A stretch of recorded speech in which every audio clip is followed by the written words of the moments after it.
Hello friends, in this lecture we have to study about the law of equipartition of energy. Okay, बघा law of equipartition of energy जो शिकायचा आहे energy बरोबर आहे.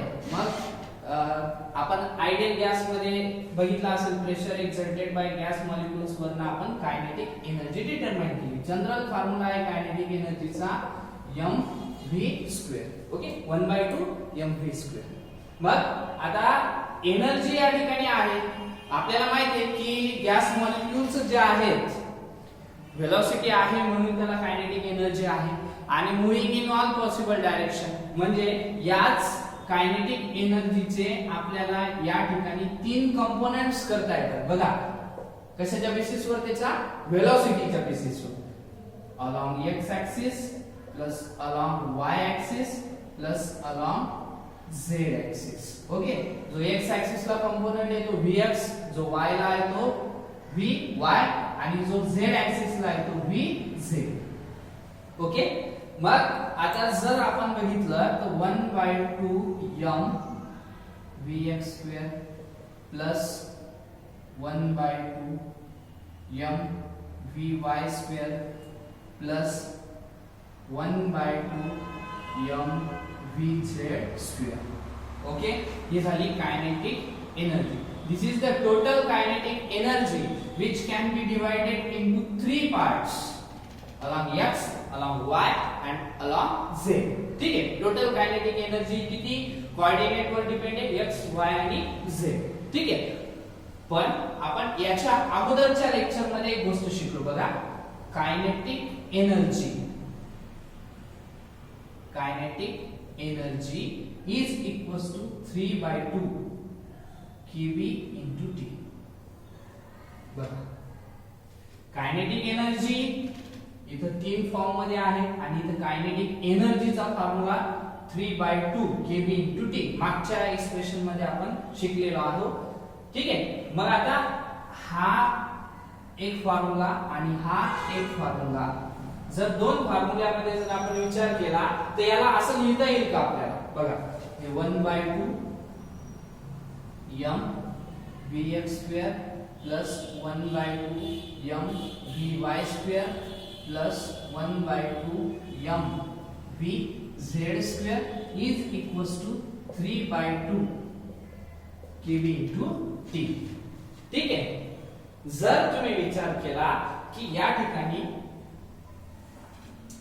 आपण जर vx बघा vx² is equals to vy² is equals to vz². ठीक आहे. तर काय व्हायला vx vy आणि vz या तिन्ही व्हॅल्यू जर आपण सारख्या घेतल्या ह्या तर ह्या तर गोष्टी कॉन्स्टंट आहेत ना 1/2 m vx² इथं 1/2 m आणि इथं 1/2 m. ओके हा m ह्या गोष्टी या ठिकाणी कॉन्स्टंट आहेत. तर लक्षात ठेवा हे 1 हे 2 आणि हे 3 किती कंपोनेंट झाले 3. जर हे सारखे असतील तर बघा 1 2 आणि 3 तिघा जणांची ऍडिशन झाली तर 3 टाइम्स होईल. बरोबर आहे. पण जर एक कंपोनेंट घेतला तर which component is equals to लक्षात ठेवा हे कंबाईन मध्ये किती आलं 3/2 आणि जर इंडिव्हिज्युअली घेतलं तर यालाच लिहिता येईल आपल्याला 1/2 kb into t. म्हणजे याचा अर्थ आहे it implies that 1/2 m vx² is equals to 1/2 kb into t. लक्षात ठेवा म्हणजे जो कायनेटिक एनर्जी मध्ये व्हेलॉसिटीचा कंपोनेंट आहे along x axis along y axis आणि अलोंग z ऍक्सिस तर हा एक कंपोनेंट जो आहे हा which is equals to 1/2 kb into t. ठीक आहे. सिमिलरली या ठिकाणी दुसरा कंपोनेंट कसा राहील 1/2 vy² is equals to 1/2 kb into t आणि last one 1/2 m vz² is equals to 1/2 kb into t. म्हणजे प्रत्येक कंपोनेंट x कोऑर्डिनेट असू द्या y कोऑर्डिनेट असू द्या z कोऑर्डिनेट असू द्या तो जो आहे तो 1/2 kb into t आणि हाच जो आहे यालाच म्हणतो आपण laws of equipartition of energy. Okay, this is the law of equipartition of energy. Now next topic is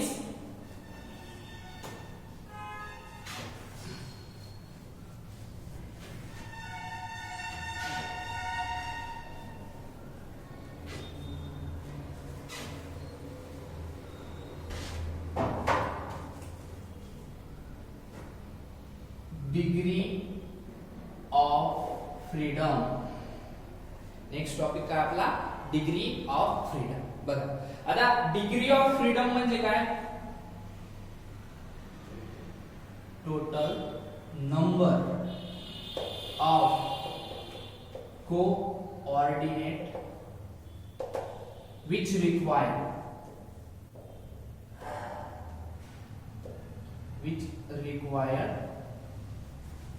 to specify or describe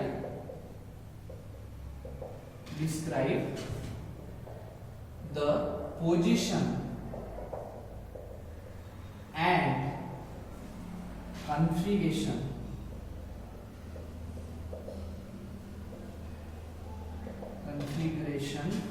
of a mechanical system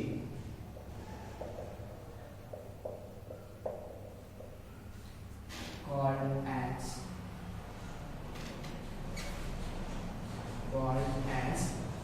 degree of freedom. Okay, degree of freedom ची definition आपण सांगितली, total number of coordinate which require to describe the positions and configuration of a mechanical system called as degrees of freedom. Okay, याचा अर्थ असा आहे की उदाहरण एक पार्टिकल आहे, जर तो स्ट्रेट लाईन मोशन परफॉर्म करतोय म्हणजे याचा अर्थ तो एकतर एक्स ऍक्सिस न जातो किंवा वाय ऍक्सिस न जातो किंवा झेड ऍक्सिस न जातो. बरोबर आहे. मग जर कुठलीही स्ट्रेट लाईन मोशन डिस्क्राइब करायची असेल तर त्याच्यासाठी फक्त आपल्याला एकच ऍक्सिस, एकच कोऑर्डिनेट, मग तो एकतर एक्स असेल, वाय असेल किंवा झेड असेल. ठीक आहे, एकच आपल्याला कोऑर्डिनेट त्या ठिकाणी लागतो. ओके, सेकंड नंबरचं उदाहरण, जर पार्टिकल आहे गॅसचा आणि तो जर प्लेन मध्ये मूव्ह होतो 2 डायमेन्शनल, ओके, तर त्याला त्या ठिकाणी डिस्क्राइब करण्यासाठी 2 कोऑर्डिनेट लागतात. जसा हा बोर्ड आहे, या बोर्डवर जर एखादा पार्टिकल मोशन परफॉर्म करत असेल तर त्याला फक्त किती कोऑर्डिनेट लागतात? 2. ही जे आहे हे x आणि हा जो आहे y. बरोबर आहे. नंतर जर एखादा मॉलिक्यूल हा स्पेस मध्ये मूव्ह होतो, बरोबर आहे, तर त्याला स्पेसिफाय करण्यासाठी 3 गोष्टी लागतात, 3 कोऑर्डिनेट लागतात. Sorry, one is the x, another is the y and last one is the z. Okay, म्हणजे त्याचाच अर्थ असा आहे की टोटल नंबर ऑफ कोऑर्डिनेट, आला का लक्षात, जेवढे कोऑर्डिनेट त्या ठिकाणी त्याला स्पेसिफाय करण्यासाठी लागतात, बरोबर आहे, कशासाठी, त्याची पोझिशन आणि कॉन्फिगरेशन स्पेसिफाय करण्यासाठी जेवढे नंबर ऑफ कोऑर्डिनेट त्या ठिकाणी लागतात त्यालाच आपण काय म्हणतो, डिग्रीज ऑफ फ्रीडम. ठीक आहे. मग जर एखादा पार्टिकल स्ट्रेट लाईन परफॉर्म करतोय तर त्याला किती डिग्रीज ऑफ फ्रीडम असतील? 1 डिग्रीज ऑफ फ्रीडम. जर एखादा पार्टिकल प्लेन मध्ये मूव्ह होतोय तर त्याला किती डिग्रीज ऑफ फ्रीडम असतील? 2 डिग्रीज ऑफ फ्रीडम. आणि जर एखादा मॉलिक्यूल हा स्पेस मध्ये मूव्ह होत असेल तर त्याला काय किती डिग्रीज ऑफ फ्रीडम्स असतील? 3 degrees of freedom. Okay, this is about the degrees of freedom. त्याच्यानंतरचा जो टॉपिक आहे, degree of freedom for mono atomic gases, degree of freedoms for diatomic molecules, and last one is the degrees of freedoms for polyatomic molecules. तर त्याच्यामध्ये 3 degrees of freedoms पडतात. एक जो आहे तो आहे translational degrees of freedom, second नंबरचा जो आहे तो आहे व्हायब्रेशनल डिग्रीज ऑफ फ्रीडम, आणि थर्ड वन जो आहे, sorry, first is the translational degrees of freedom, second is the rotational degrees of freedom, and third one is the vibrational degrees of freedom. Okay, तर according to size of that molecules degrees of freedoms are confined. Okay, तर हा जो part आहे, जे 3 degrees of freedom मी आताच तुमच्या समोर बोललो, first is the translational degrees of freedom, second is the rotational degrees of freedom आणि third one is the vibrational degrees of freedom. तर हा जो पार्ट आहे हा आपण नेक्स्ट लेक्चर मध्ये घेऊ. आज या ठिकाणी थांबू. Okay, thank you.